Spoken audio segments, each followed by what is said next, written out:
Hello and welcome to the Superwoman Life. My guest today is a real life superwoman.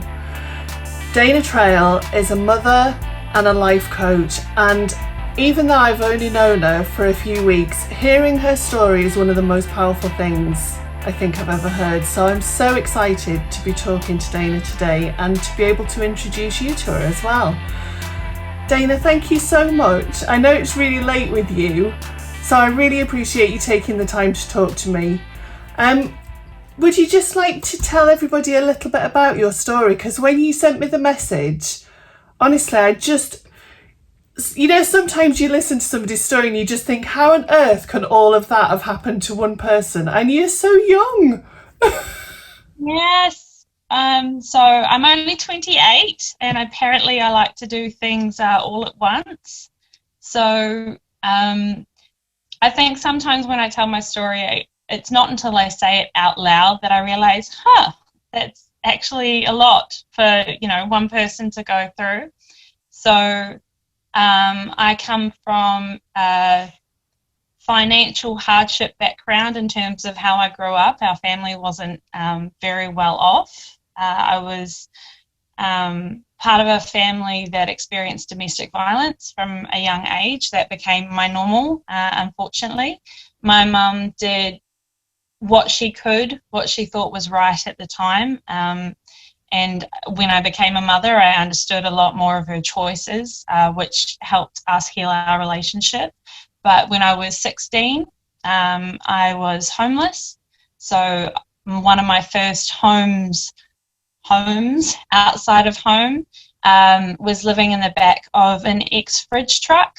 I called it my house truck, but it was pretty much just one of those fridge trucks they take food around in for deliveries, and a caravan, which I think it started my love of tiny houses, but it wasn't really the best start to being out on your own, being 16 with no license, so I walked everywhere.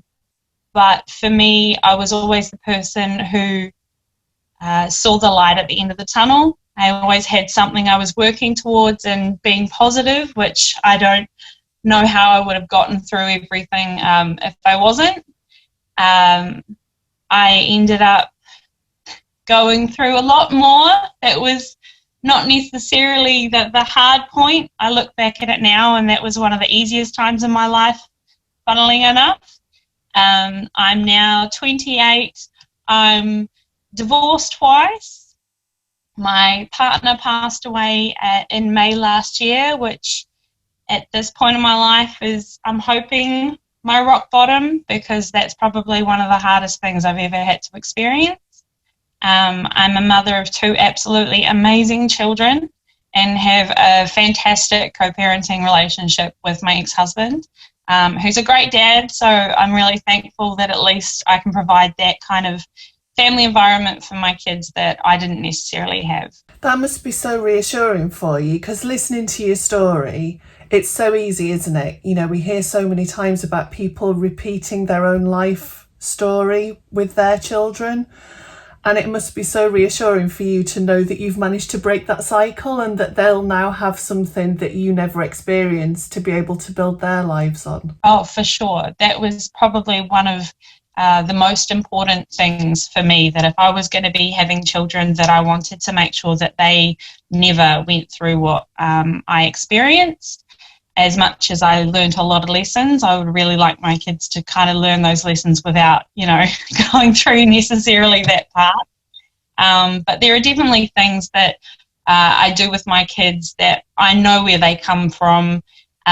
Things like when this COVID thing hit, I wasn't the kind of person that necessarily needed to go and stockpile because of the background that I came from. I have a habit of stockpiling anyway, because that subconscious fear of running out of food when, you've gone 3-4 days in your life multiple times not eating kind of making sure that your kids are always going to have food is something that just becomes necessary, really. It must be really interesting because obviously with the work that you're doing now, you must have spent a lot of time going back through your own experiences and looking at where certain aspects of your personality have come from. And it must be fascinating for you to see. I mean, I think it's incredible that you've managed to go through all that and still be able to see the positives in everything. And, you know, just talking to you, I can see that, you know, you're definitely the kind of person who uses it as a stepping stone and not a stumbling block, which is, you know, that's kind of incredible, really. Well, the first time around I went to launch my coaching business was actually 2 weeks before my late partner's accident. So I was ready to use my story to help other people, and when that happened, I kind of went, yeah, not so big on the helping people thing right now. That was quite the stumbling block, but now looking back, I can see how that experience, as difficult as it was for me, is definitely something that I'm able to help others because of it.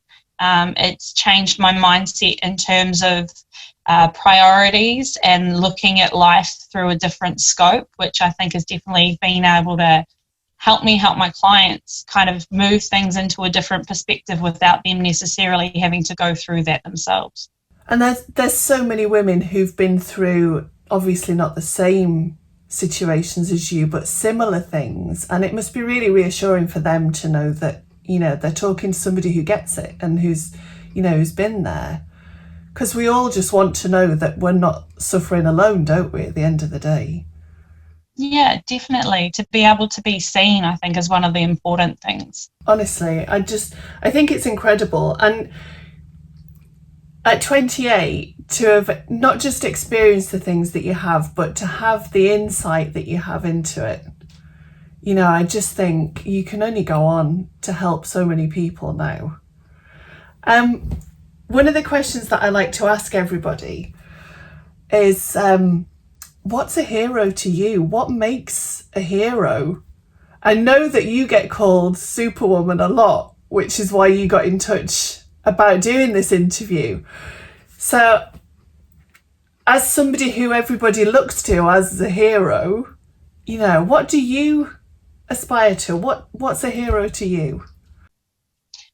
A hero to me, in terms of a person in particular, would definitely be my grandmother. So she is my rock. She was the person that I looked to growing up. She was always the one who came and picked us up when we had a particularly bad experience when we were kids. She was the one who picked me up the night that I left home.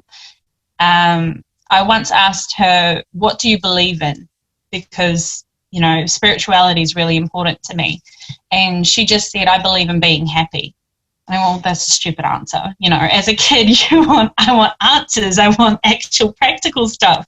And now looking back, it is the most amazing way to say it, because being happy drives so many people, but not many people actually make the changes that they need to actually achieve that. She is such a strong woman. She's gone through her own hardships, which I actually didn't find out until I was an adult myself. And her strength has always been the thing that pushed me, because if it wasn't for her, I wouldn't even be here. So she's definitely my hero. And how lovely for you to have had that person that felt so safe. You know, I worked with children all my life, and the most important thing, I think, is that children know that there's somebody that they can go to who will protect them and who will care for them. And it doesn't matter if it's not a parent, it can be a teacher, it can be a social worker, it can be a grandparent, it can be a neighbour. You know, as long as they've got that one person that they trust implicitly, then it gives them a confidence and an inner fire to overcome whatever it is that they need to overcome. Oh, definitely. And especially a teacher, for example, when I was in high school, because I still finished high school. I'm a nerd and I love reading, and being homeless wasn't going to change that. There was a teacher who had taken notice to the fact that my clothes were always wet because I was walking an hour to school in the rain, that I wasn't eating lunch with my peers because I didn't have any. And this is where the tears are going to start. There we go. It was a matter of time. She pulled me aside one day before class, and she said, look, I don't know what's going on at the moment, but I feel like you need this. And she handed me a bag of canned food. And I was embarrassed, but I hadn't eaten in 3 days. So having a teacher take notice when you're in a position like that, it restores your hope that there are people in the world who care, which is huge when you're a scared 16-year-old on your own. So for me, I think back to that time so often, and it's one of the things that drives me to make sure that no matter what, there is someone out there who will listen. There is someone who will tell you, yeah, stuff sucks right now, not gonna lie, but we got this, like I have to tell myself that every time something happens to me, because in my life, you're just waiting for the next thing, unfortunately. So you kind of have to go, all right, this is happening. How are we going to do this one? And I think it's really amazing when there are people like teachers that, take the time to notice those little things, because they might not necessarily know the impact that has, but it's huge. I think a lot of people don't realise just how broad a job teaching is. I was a teacher before I had my own children for a few years, and taught in some really deprived areas. And you're not teaching children, it's not about, obviously you're teaching them to read and write and, teaching them maths and all the other things, but it's so much bigger than that. It's about understanding their family dynamics, it's about understanding their personalities, their likes and dislikes, what they might be going through, what they need emotionally that day. And I think it's broken my heart, actually, because at the start of the pandemic, everybody was like, oh my God, I'm so grateful to teachers. I don't know how they do this all the time. I can't believe I've got to have the kids at home for so long. And that really quickly turned into something quite spiteful and kind of, they're not doing enough and why isn't more happening? And that really upset me, because I know so many teachers who've put in so many hours over the last few months. Teachers who've walked around to their students' houses to drop off food parcels, who've, gone round and taken a whiteboard and sat on the drive to explain things that a child didn't understand, incredible stories. And I think, they do it every day and they do it for so many children. And I think it becomes such a part of the job that they almost don't realise the impact that it has. And yet there are so many children out there, you hear it all the time in celebrities' interviews, don't you, about, that one teacher that said one thing that turned their life round and gave them the confidence to do what they're doing. And I just think it's the most incredible profession. It's such a blessing to be a teacher. It was such an honour for me to teach, when I did. And, it's so lovely to hear stories like yours, because I know that, there'll be a teacher somewhere who might even watch this and realise that it was them and the impact that it had, So, what qualities do you think a hero needs to have? The ability to admit when they're wrong. Oh, nice one. Because I think if you can't admit that you're actually human, you're not going to grow. Because it's admitting your mistakes, it's admitting you could have kind of done something better, that gives you that opportunity to grow. And when you come across someone else that's in a similar situation or something that's relevant, you can go, look, you can do it that way. I'll totally support you, but heads up, this is how I cocked it up. So it kind of gives you that chance to actually experience life rather than kind of sitting back and watching it happen to you. And actually, it's how we grow, isn't it? You know, if we never make mistakes, then we just stay on the same level. You know, we don't make any progress at all if we don't, you know, hit those roadblocks and have to learn a new way to deal with something. And I think your story is just incredible. But every woman that I've spoken to do, you know, for these interviews has come across something that's just stopped them dead in their tracks. You know, whatever it is, whether it's been illness, whether it's been a relationship, you know, whether it's been a, you know, bereavement, or everybody's just hit something that's made them have to completely stop and reassess everything. And I think, you know, it's those moments that define us almost. You know, and I think there's a lot of people who look like they're sailing through life and not having any problems, but actually a lot of the time it's just that they're better at hiding them. You know, or they're more private and they don't let other people know, because there are very few people who haven't experienced something that's made them dig really deep. My struggle with mental health has probably been because of the fact that I'm considered high functioning. It can be hard talking to people about the fact that you struggle with mental health, because of the fact that people look at you and go, but you're doing great. You're achieving all of these things. You work so hard. You're doing really well in your career and you're a great mother. And they don't see the things that you struggle with every day. They don't see the anxiety, my OCD, my CPTSD. You don't go through the things that we go through without having some kind of scar left behind. And I might be high functioning, I might be driven and achieving, but that doesn't change the fact that every moment there is going to be something going on in the back of my head that I'm dealing with. And I'm used to that, because unfortunately that's been something I've dealt with my whole life. That's my normal. I don't know anything different. But there are people out there that either have just experienced something, so they're starting to learn how to live with that. They've just received a diagnosis and they're struggling with that, and making sure that you're able to support those people while they're going through that also makes a world of difference.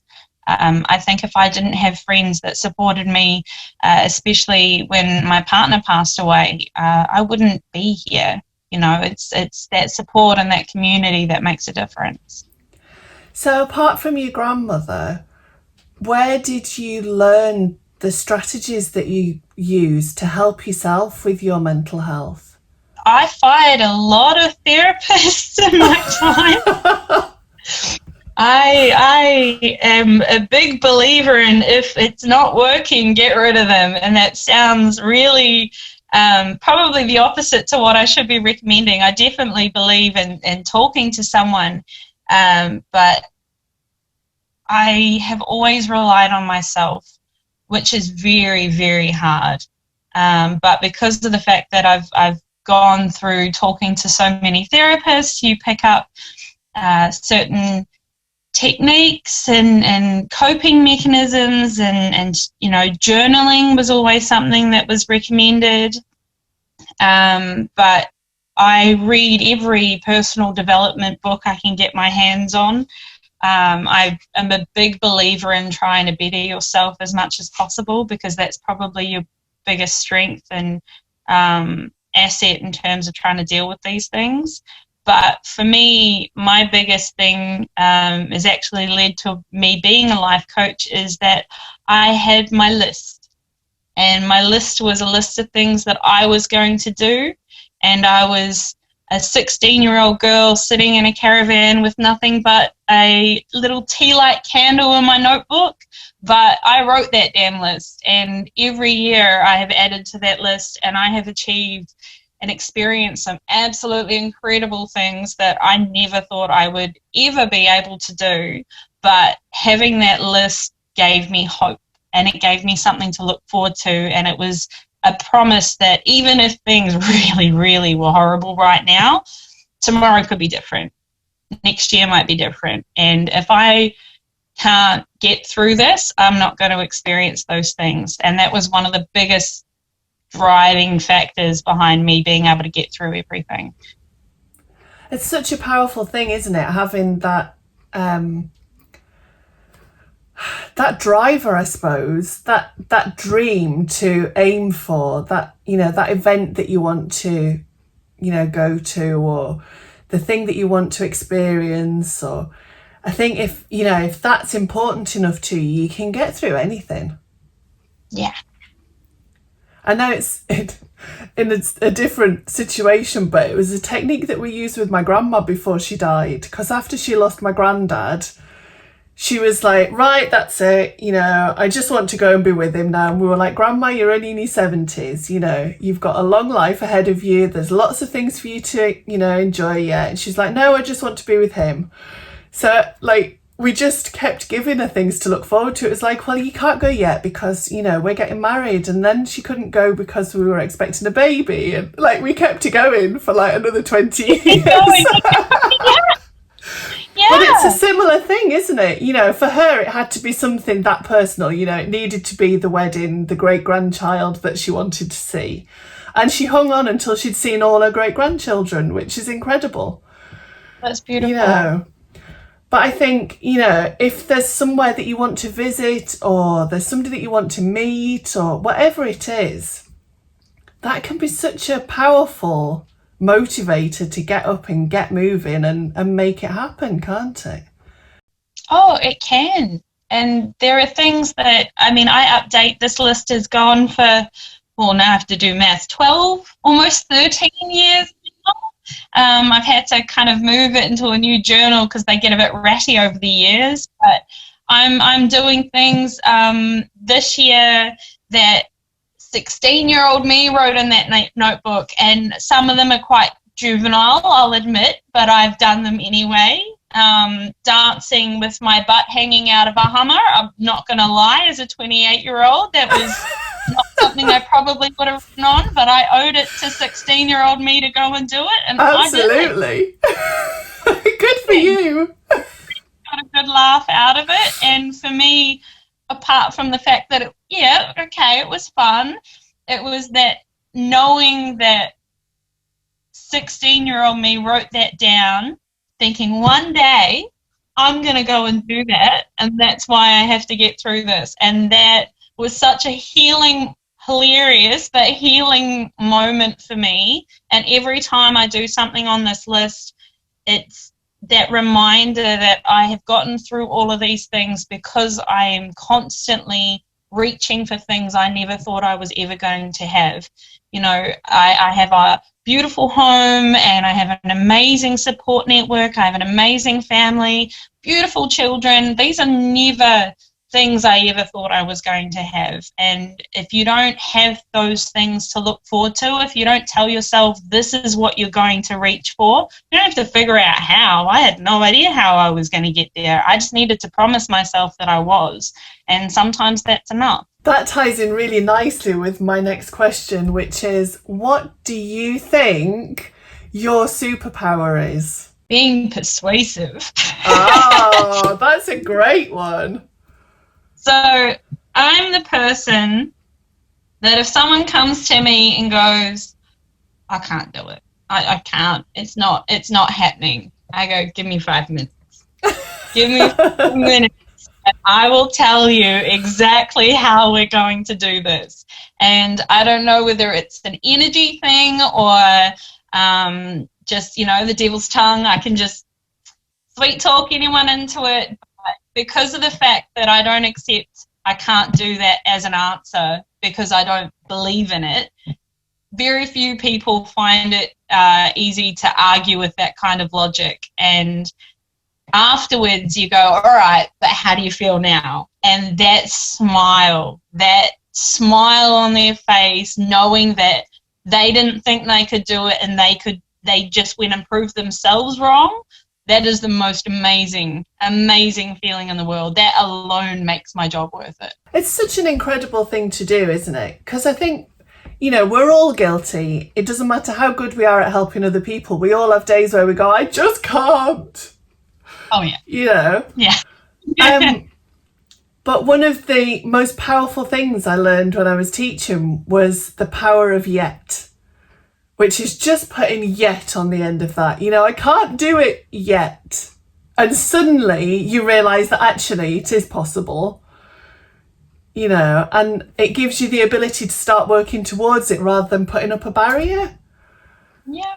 But I think sometimes, everybody needs somebody else to point it out that they can, and just showing them the first step that they need to take is sometimes all you need, isn't it? You don't need to be able to tell them how they're going to get to the end point. They just need to know what to do next. Exactly. No, I completely agree. And I think sometimes people are actually looking for permission, because I think people forget that they can give themselves that permission. Yeah. I'm the kind of person who I don't ask for permission for anything anymore. I pretty much at this point go, I'm going to go and do it. Yeah. But a lot of people aren't necessarily at that stage yet, and you can see the hesitation in their face, and just being able to tell them, if this is what you want, you're allowed this. This is something you're allowed to go after. Sometimes those are magic words, because people aren't in a position where they can tell themselves that yet. Yeah. One of my friends used to make me certificates, because with my teaching background, I used to think, well, I can't do that. Who am I to go out and do that? I haven't got any qualifications. And she'd be like, but you've got all this experience. And she used to send me certificates in the post to tell me that I could do whatever it was. And it was like, well, that's that then. I can do it now. I love that. I love that so much. It was really powerful for me, because in my head, I needed a certificate to show that I was qualified to help somebody else to do it, because, that was the way I'd always been taught that it had to happen. If you wanted to go into sixth form, you'd got to pass your exams. If you wanted to go to university, you'd got to pass your exams. And then, there was always a certificate to get. And I think it just took me a few years to get out of that mindset and think, actually, do you know what? I can do this. I'm an adult now, and, I've learned these things. I have a printer. I can make my own certificate. Yeah, absolutely. Do you know what? It's been so lovely to talk to you. Thank you so much for taking time out of your evening for me. My pleasure. Is there anything that you would like to add? Is there anywhere that people can find you online? I know you said that you were still building your website, but hopefully by the time this goes out, I might be able to add that on for you. Is, any social media and things where people can find you? Yeah, so I'm on Instagram, dana.marie.coaches, and lingering around on Facebook as well. But I'm in the process of building my website, so hopefully by the time this goes out, that should be able to pop in the links. I'm sure it will be. You don't strike me as somebody who sits around for long once you've got an idea in your head. Oh no, I think perhaps. Thank you so much. It's been such a joy to talk to you. And I just know that everybody watching is going to get so much out of this interview. It's been an absolute pleasure. Thank you for having me.